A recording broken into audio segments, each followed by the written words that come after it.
اور ان کو نوح کا قصہ پڑھ کر سنا دو جب انہوں نے اپنی قوم سے کہا کہ اے قوم، اگر تم کو میرا اپنے درمیان رہنا اور اللہ کی آیتوں سے نصیحت کرنا ناگوار ہو تو میں تو اللہ پر بھروسہ رکھتا ہوں،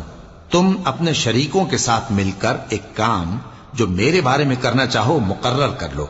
اور وہ تمہاری تمام جماعت کو معلوم ہو جائے اور کسی سے پوشیدہ نہ رہے، پھر وہ کام میرے خلاف کر گزرو اور مجھے مہلت نہ دو۔ اب اگر تم نے منہ پھیر لیا تو تم جانتے ہو کہ میں نے تم سے کچھ معاوضہ نہیں مانگا، میرا معاوضہ تو اللہ کے ذمے ہے،